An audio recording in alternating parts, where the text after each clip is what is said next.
The wind is very strong today, so if you hear any creaking noises, it's just the house that's about to fall apart. Hello everyone, my name is Brenda Nicole, and a few weeks ago I was talking about how I needed a new notes app. There's a fluffy. A new notes app, a digital notes app, because I was starting to get pretty upset with the current one that I have. I asked for suggestions, 10 people watched the video, and I got none. I'm here to, kind of do the dirty work for you in case anyone else has this dilemma, because I'm trying to put my entire life into one digital, perfectly organized space. Which is difficult because it's a lot of information. I pretty much have in one app things from my work life, my personal life. I have, all of my YouTube schedule on there, all of my YouTube ideas. I do a lot of brainstorming on there. I just have literally everything that you could possibly think of on this notes app, and it's really easy for me to navigate. I really love my organization system, and I'm about to get into all of that right now, but I'm also looking for a replacement. So I have taken the painful experience of downloading and using as many notes apps as I could possibly mentally handle, and it was a difficult journey. And so here's just my experience. I'm going to break down all of the apps that I did use, what I liked, what I didn't like, and so forth and so on. So let's get into it. So my criteria, I think, is very basic, very simple. I don't think I'm asking for that much. In order for me to find a good replacement, it doesn't even have to be perfect at this point. Just a good, solid replacement for OneNote is the following: easiness to use / intuitiveness, customization, organization systems, and glitches and bugs. So I'm just looking for maybe 4 out of 5 stars in most of these categories. Maybe something that doesn't completely wow me or sweep me off my feet, but just something that's slightly good in all of these categories. I don't think that's too much to ask. We're gonna start off with OneNote because, spoiler alert, it's the one that I'm currently using right now. Because this is the first notes app that I've ever tried, and initially I really liked it, I'm going to consciously or subconsciously kind of compare all of the other apps that I'm going to be using to this one, because this is my base knowledge of what a note-taking app should be and could be. And yeah, I'm not gonna lie, at the beginning I absolutely loved this app. Everything about it, from customization to the millions upon millions of subcategories that you could possibly put, how everything is so colorful, and just how familiar the user experience is, really. Mainly because it has a very similar layout to the entire Office roster of programs. So it's something that's just very intuitive at this point, because we know this, Now I'm speaking great things about this, and you're probably wondering, why on earth would you want to change this? What's the problem? Well, let me get into it. So one big problem is that it has terrible syncing. You do have to pay for the OneDrive storage, and I currently just have the basic plan that doesn't have much storage at all. And even so, the reason why I haven't invested a single dime into this is because it is so horrible at syncing. And second, but most importantly, again, syncing, I could live without it. As long as it's on my computer, I'm fine. But that's where we get into really big, deep, troubled waters, because it glitches like crazy. I do have to admit, like I said, I do have a lot of information on there, but these apps are supposed to be able to handle this much information. It's the only thing that I have saved on my computer other than the basic programs that I use, and it still glitches like crazy. And I do want to add so much more information, but at this point I'm scared, because every single time I open this program, some of the text doesn't load properly, the screen flashes black, it crashes, it no longer wants to type, it's super slow, just the whole entire roster of a program not working. Now, I was running it pretty harshly because I had 10,000 different fonts and colors and stuff. So I went back and changed all of the fonts to 3 basic fonts and no more. And that did help the problem, but it is still just definitely not running like at its full capacity. And I don't know what to do about it anymore other than just like kind of abandon it, and it really hurts my heart. Evernote. Evernote is one of the most, if not the most popular note-taking app. So most people use this as a base comparative app for this purpose. I was really optimistic about it for this reason, but unfortunately it did not deliver. First, it's actually very easy to use, very intuitive. Actually, the most difficult part was setting up the notebooks because I only found out how to do that by watching a video tutorial. It's not very obvious how to do it when you're first setting up. Everything else was quite simple and straightforward, which I really liked. There's a clear button to start writing notes, and there are a few templates to choose from the get-go.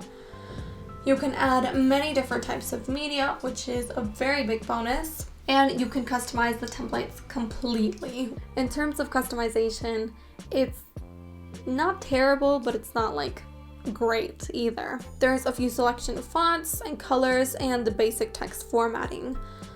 I mean, look, nothing can compare to OneNote. I'm very aware of that. It's like its main purpose is to be as creative and free with your notes as you can, but I am looking for something a little bit more artistically friendly.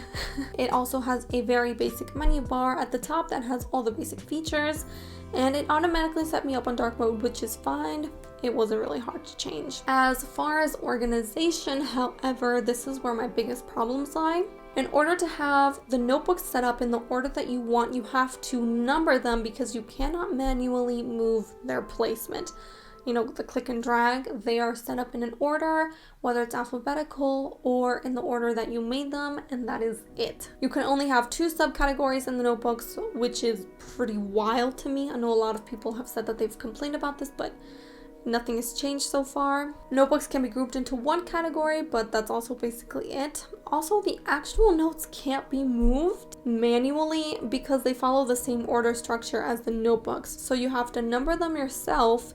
And for example, if you want to add something in the middle of F and G, you have to remake a G and then change the rest of all of the notes to the following letters, which, what? For example, you have A through Z, which is already a hassle to number or to put them all in that order. But then if you want to add something, you have to change everything. What if you want to add something in between A and B? Then you have to go replace B, and then B will turn into C, C will turn into D, and so forth and so on every single time.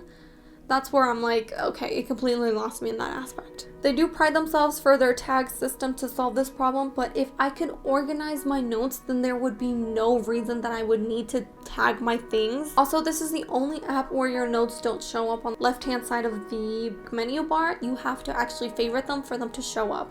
If not, then the only way that you can find them is through the tags. Again, if there's a good organization system, I don't need tags. All in all, I think this is pretty good, but the organization system completely sucks. And for that, it's not even a contender at this point. Notion. Notion at first glance is amazing. On the contrast to most of the other apps, this one lets you customize a wide range of elements. One of my favorite things from here is that there are tons of ready-to-use templates to choose from. You can also add many different types of media, from images, audio, video, links, and you can also embed items from other programs such as Figma, Innovation, Asana, Trello, and more, which is such a cool feature to have. I think that's really cool. You can use them with other programs, especially if you're using this, I don't know, for your personal life, and in your work life they have other programs. I think that's really cool. Changing text color is not only limited but also difficult to do because you have to go into multiple subcategories to do it, which I think is very strange. Like, why can't you just have it obvious in the menu bar like everyone else does? I don't know, this was weird to me. It also makes you conform to a single layout in terms of margins, spacing, and orientation, at least in the basic version. I know that you can go in and like do all the coding and stuff like that, but again, I don't know how to do that, so just in intuitiveness, that is like 0 out of 10. Basically, you can only write in one place and one place only. Now, this can also be a curse because unfortunately, when you use a template, you can only have that page dedicated to a template. From what I found, you can't have a graph and free text together, which is very strange. That view feature where you can have it as like a graph or a chart or text is very strange to me. Like, why can it only be those things? To have a template be so strict with customization really doesn't make any sense to me. Yes, I want to use that layout, but that doesn't mean you have to like marry me to exactly how it is. It makes organizing a lot messier because you have to have the page with the template, and then if you want to add anything else, you have to add another page. So it's kind of messy. It doesn't really make much sense to even have the templates at all if you can add other things on top of the templates. And again, if there is a way to fix this, it's certainly not intuitive or easy to learn because, you know, you have to get into the coding aspects of it, which is something that not only do I not have time for, it's just a huge learning curve to use this. I spent a whole bunch of time trying to find the solution to this, but I couldn't. And unfortunately, the web version is super mega glitchy to the point where I was just opening this app, learning how to use it, and I caught a whole bunch of glitches right from the get-go. When I first tried it, there was a glitch where you couldn't move the pages out of their subcategories. Since then, they fixed this, but when you do it, it shows this message that it has sent the page to private. Even though I didn't do anything to have that page be private, it just automatically does it. It's definitely a bug. And this does make me a little nervous because I don't really have anything on there yet, just a practice blank page, and it's already glitching. So what's gonna happen when I actually do move all of my information over? Also, again, going back to the views, it is so unnecessarily difficult to navigate all of the pages. There are only a few views to choose from, and all I wanted was free text, and there was no way to have this for whatever reason. It's just frustrating, and that's the biggest problem. That's just not what I want from an app that I'm going to be spending so much time on. So, like I said, a very big learning curve on this one, lack of customization on all fronts, and it's glitchy. So you can definitely scratch that one from being a contender. Joplin. So this is a much less talked about app. It's definitely not as popular, but it did look extremely promising. There is no browser app, only desktop and mobile, so I went to the website and downloaded it. It was a super easy process. It's free, but you do have to pay if you want it to be uploaded to the cloud and have the apps synced. Now, this app differs from the others because its appeal is that it's an open source note-taking app, which if you know rich text or Markdown, that's like the perfect app for you, but I unfortunately do not. And of course, because I don't, it is a major learning curve already. It also needs extensions if you want to expand its functions, so I think it's great, but only for a very specific type of person, and that's simply just not me. I don't even think I can talk about customization because frankly, I wouldn't even know how to do it. KeepNote is the basic Google app that came just by default on my phone.